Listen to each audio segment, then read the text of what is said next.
just ahead. All the things we hear about veganism is that it's too expensive and it's too white, it's too this and da da da da. Another issue facing the plant-eating movement: white veganism. I actually wait until it's on sale when I buy it. There's an assumption, there are racist stereotypes that talk about people of colour that are to do with food.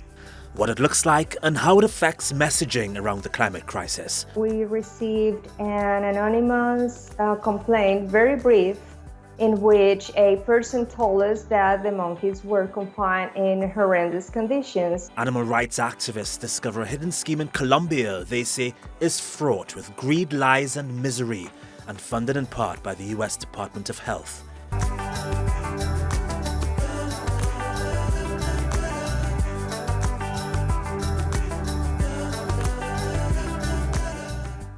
I'm Regan Devine, welcome to the program. Back in the 1980s, scientists warned that the barrier that protects us from the sun's ultraviolet rays was on track to be destroyed by the year 2050, and all because of our use of chlorofluorocarbons, or CFCs, a chemical commonly found in refrigerators and air conditioners at the time.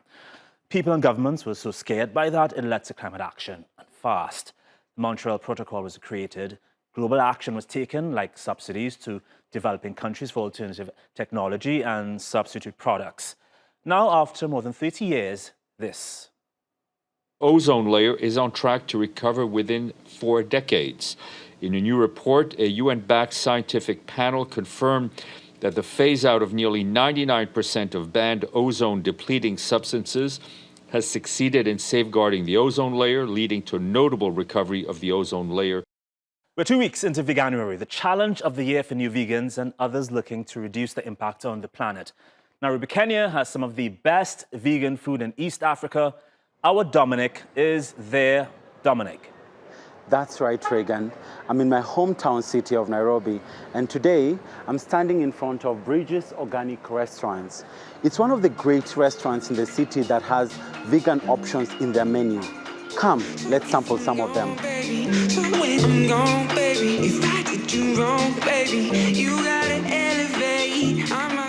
And here we are in the kitchen with Sam, who's going to be showing us how, Kenyan delicacies. And Sam, what are you going to be making for us today? Today we are going to make stir-fried vegetables with brown rice and the spinach. Number 2, we are going to make with the minji, cabbage and carrots, and the pumpkin soup. Number 3, we are going to make black beans stew or jai, matoke and cabbage. Yeah, and for our viewers, our international viewers who do not know, githeri is one of our staple here, and it's a mixture of beans and maize, right? So, and it's very healthy. Most people take it on a daily basis. Traditionally, Kenyans have enjoyed different types of meat, from street hot dog style sausages known as smokies to mutura, a sausage made with goat intestines and ground beef, and nyama choma, roasted meat. There is no denying their love for grilled meats. Nowadays, it's becoming easier to maintain a vegan lifestyle. That's partly thanks to eateries like this. Anne Sabania has been a regular customer here since the first of 2 Bridges Organic stores opened in Nairobi. She says after her 3rd baby, her weight increased, leading to high blood pressure, and she had to take action. I decided that as a family we were going to start, getting meat off the dining table. So as a way of also, as I ensure I control my pressures and weight, I also need to make sure that my children don't also get there, and my husband as well. It's a journey she's done with the help of nutritionist Rachel Miner. So one of the things that are the benefits of vegan diet, number 1, you'll always experience energy level increment, because that's how it gives you enough antioxidants and it gives enough nutrients now to digest the carbohydrates and the protein. The second one is the reduced risk of cancer, because of the fact that it has a lot of antioxidants in it, and also it slows down the buildup of cholesterol in your body. The restaurant opened its doors in 2006. Its owner, Abdullahi Mohammed, says everything on their menu is organic. We are doing meat, but we are doing grass-fed meat, a healthy feed, an animal that doesn't know any chemical related, We have partnered with farmers who do grass farming. So for the meat side, yes, we also have alternative for the meat lovers. Back in the kitchen, our githeri is ready. I can see it's peas, spinach, and boiled maize. Bon appetit to me.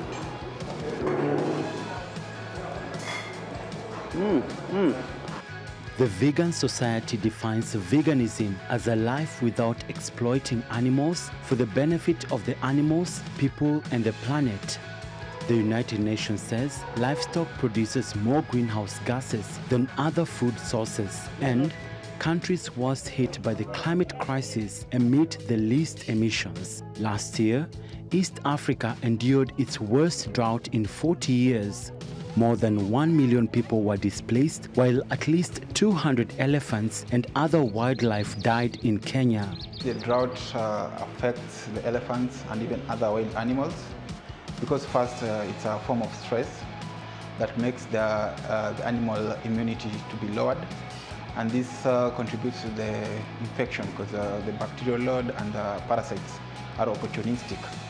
In Kenya, meat isn't only food, it's also a sign of status. It's cultural, from traditional to modern. But as more and more people get conscious about their carbon footprint, all that is changing. It's back to you in studio, Reagan. Thanks, Dominic. Well, as Dominic said in his report, people are looking for ways to contribute. But veganism is mired in debate. There's a conversation about whether the lifestyle is accessible to everyone, including people of color. In fact, some argue that modern veganism caters primarily to upper-class and wealthy white people. Well, let's unpack this intricate topic with Sophia Robinson, a plant-based creative cook and founder of Sister Woman Vegan. That's a social enterprise that explores wellness through food. Sophia's in London. Hi, Sophia, it's good seeing you. Hi, nice to see you. So, during this month of Veganuary, we've been receiving a lot of comments about how expensive veganism is. Is it? It can be. I think that any diet can be expensive, but I think that what is expensive is the marketing choices that we've made, and the fact that convenience food has been the way that veganism has trying to move forward the movement. So we are seeing lots of products, which of course is going to add more money, but vegetables and fruits and pulses are not more expensive than meat. So I think it's also there's also a moral cost and an environmental cost and an ethical cost that we don't talk about. You mentioned marketing. Why do you think it looks the way it does today? It seems as though it's targeting one group of people primarily. Right. So I think it's interesting that you say that, because my experience, obviously, in the field that I'm in, I've worked primarily with people of colour and with other vegans of colour who have platforms. And I think that the key thing that we kind of speak about is there's a reason why it's being marketed in a certain way, and that is because there's an assumption, there are racist stereotypes about people of colour that are to do with food. So food has always been a thing that is, speaking from my community, as a Black community, I think that food has always been a thing that has been aligned with our oppression. Think about stereotypes of Black people and chicken. Think about stereotypes of Black people, and it's not even stereotypes. It's the truth that Black people in the Black community and other people of colour, they have disproportionate outcomes to do with food, health outcomes to do with food. And so I think that there is an idea that this concept of veganism will not lend itself nicely to our cultures, to the way that we eat. But actually, that is an absolute fundamental misunderstanding of what veganism is. And I think that because veganism has always been niche, it's very only in the last 5 years, I would say, it hasn't become mainstream or has become something that we all understand by word. The word was coined by the Vegan Society in England in the 60s, and that word,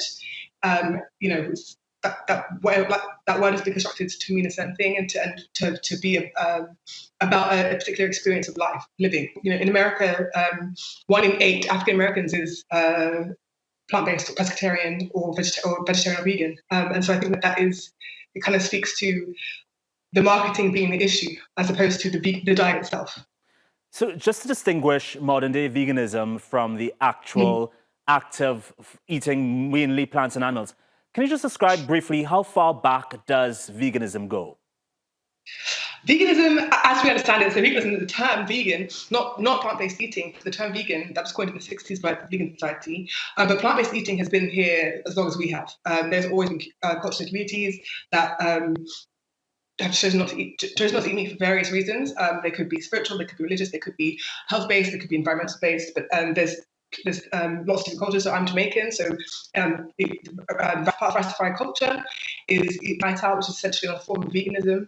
So what we call veganism is not what we refer to as plant-based eating. Like what we call vegan refers to a specific thing that has to take into consideration our lifestyles in the West, and our lifestyles. That can't be removed from like capitalism or commodification, which is why all the things we hear about veganism is that it's too expensive and it's too white and it's too this and I think the contrast, like for me, is that modern veganism seems to be about the animals primarily. It's about and whereas forms of plant-based eating have been about different things.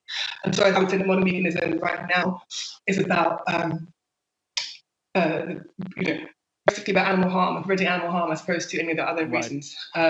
Sophia, I don't want to get, I just have 30 seconds left with you. I don't want to get too philosophical, but do you think that marketers are people who genuinely want to promote veganism, but associate quality marketing with white faces? That is something that I've heard before. I've actually been in a debate about is veganism too white or is veganism? It's a risk. Unfortunately, people of color, when it comes to market, when it comes to money, when it comes to profit, it's a risk because we still live in a racist society. So I do think that, putting it plainly, so I do think that it's on people who are creating those ad campaigns, who are creating those products, to think about who will actually be consuming them. And as I said before, we are Black people of color are disproportionately affected by food-related illnesses, right? So it would make a lot of sense to have campaigns that focus on Black people, focus on in the UK, so people of Asian descent. We would benefit a lot from targeted communications. Unfortunately, we are yet to see the financial benefits of those things. So I think that I think that there's space for that to change, but I think that people have to get over. Veganism is a movement. It's not about products. It's not about any of these things. And so I think it's more on activist groups. It's more on people who work in health and wellness services to kind of open up those conversations there, rather than in the marketing space where they're going to do what they want to do, and they're going to do what creates the most profit. And we have all these messages that are veganism is about health, veganism will make people is the like fix all our problems, and that's just marketing. Because if you that's not the case. It was great chatting with you. Thank you so much. You too. Bye-bye. Bye. Well, now to an investigation into the treatment of a species of monkey in Colombia involving malaria drug testing.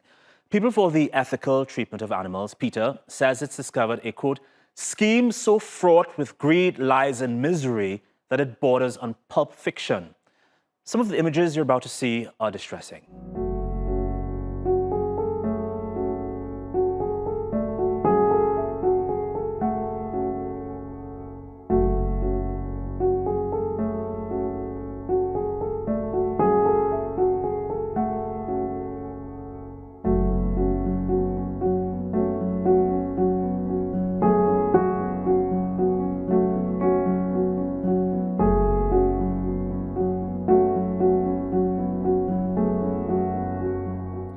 Joining us today from Norfolk, Virginia, to talk about this is Magnolia Martinez, Lead Projects Manager with PETA's Laboratory Investigation Department. Hi, Magnolia, it's great seeing you. Firstly, how did PETA discover what was happening to these owl monkeys? Well, we started looking into this facility about a year and a half ago. And then about 14 months ago, we received an anonymous complaint, very brief, in which a person told us that the monkeys were confined in horrendous conditions. And at that point, we continued gathering information. We submitted multiple requests for public information, both in Colombia and here in the United States. And we were able to talk to 11 people who work under the direct supervision of these Colombian experimenters. Sócrates Herrera Valencia and Miriam Arevalo Ramirez. Can you explain to us what was meant to be happening during these malaria experiments, and where did these companies cross the line? Okay, so they were set up about 2 decades ago to create a malaria vaccine that doesn't exist. And the old monkeys, who are vulnerable species listed by the Colombian government as vulnerable, they were captured, some of them probably illegally, to do these experiments. Our investigation uncovered that these experimenters have been operating without the permits to experiment on the monkeys. They don't have the permits to obtain any biological product from these monkeys, and they don't have the permits to breed them. And this has been going on for years, and only now the authorities are paying attention and launch investigations in Colombia. And one of the agencies that has launched an investigation is looking into seizing these monkeys. We should say rescuing the monkeys from these horrendous conditions, really. Well, we're glad that you discovered this. Of course, these monkeys are important part of the ecosystems, the forest ecosystems. We'll be following this story with you, and hopefully we can have you back to find out exactly how this investigation is progressing. That's Magnolia Martinez at PETA. Thank you so much once more for your time. Thank you. You ever thought about why we eat beef and chicken but keep dogs and cats as pets? The relationship between humans and animals is complex and sometimes confusing. It's a subject of research by psychologist Dr. Melanie Joy, as well as of her book, Why We Love Dogs, Eat Pigs, and Wear Cows. She's even given this human behavior a name, Carnism. Dr. Melanie Joy is back with us on Just 2 Degrees. She's here to discuss the choices we make when it comes to what we consume, and more importantly, why. Dr. Joy joins us from Berlin, Germany. Dr. Joy, it's good seeing you again. Seeing you. Thanks for having me back. Fascinating topic, this carnism, with obvious connections to the climate crisis. But firstly, how do you convince anyone that not killing and then consuming animals is not necessarily in our best interest?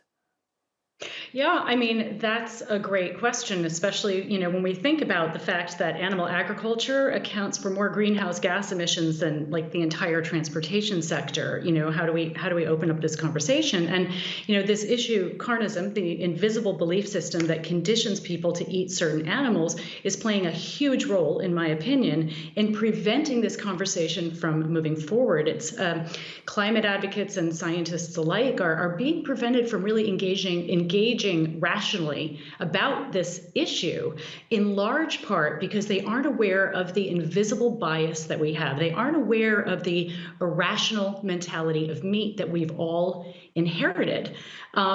This mentality distorts our perceptions so that we're strongly biased toward eating animal proteins and against eating plant proteins, even though plant proteins have a vastly lower carbon footprint than do animal proteins.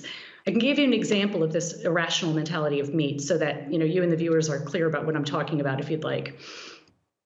Yeah, go right ahead. Of course, I'm sure you're leading to the fact that killing and consuming animals have historical context, particularly in religion, to a great regard. And not that getting people to change their way of life is impossible, but do you find that people care that an animal was slaughtered for a sandwich? Well, I do, and it's really interesting. So let me just give you a little example. Just imagine that you're biting into a juicy hamburger, and your dining companion turns to you and tells you that hamburger is actually not made from beef, it's made from golden retrievers. Chances are what you just thought of as an animal, now thought of as food, you now think of as a dead animal. What you just felt was delicious, you now feel is disgusting. And probably instead of continuing to eat the hamburger, you want to throw it in the trash and maybe even take it to the streets in protest. Your reaction to eating that hamburger when you thought it was golden retrievers is really your authentic reaction.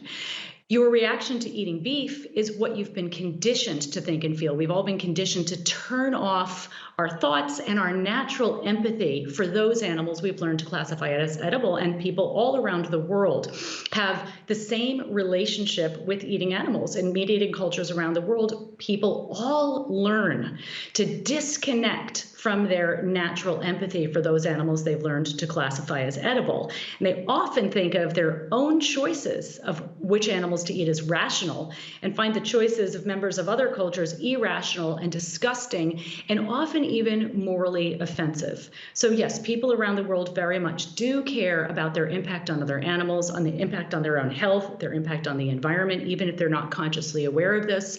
And most people are very disgusted and uncomfortable at the idea of eating any animals that they haven't been deeply conditioned to think of as food. But this mental conditioning you're talking about, of course, can be extended to where we walk, dress, our accents even. Do you think that that's why it's so hard for people to consider changing? It would just be too much hard work. Well, that is a really interesting point that you make. First of all, most people can transition easily. If you could just simply reduce the amount of animal foods that you eat, this can go a really long way. And many people eat a lot of plant-based foods already without even realizing that they're eating a lot of plant-based foods. But maybe even more importantly, even though transitioning is really not terribly difficult, especially if people do so slowly, Carnism, the invisible belief system that conditions us to eat certain animals, it's essentially the opposite of veganism, is actually structured in such a way to cause us to feel defensive against anyone or anything that helps us get out of the carnistic box, that would challenge our belief, our feelings that eating animals is the right thing to do. So one of the problems we get into is that we're very deeply conditioned to feel defensive against anyone or anything that raises our awareness about this problem of eating animals. Right. Quick question, yes or no answer. Is there a way to be humane to animals and still make them food? Yes or no? Killing animals, taking somebody's life who doesn't want to be killed is never humane. Of course. Got you. Thank you so much, Dr. Joy. It was a pleasure speaking with you again. Hopefully we can have you back in the program on Just 2 Degrees. Thank you again. Thank you so much for having me. And that's how we wrap this episode of Just 2 Degrees. Until next time, bye.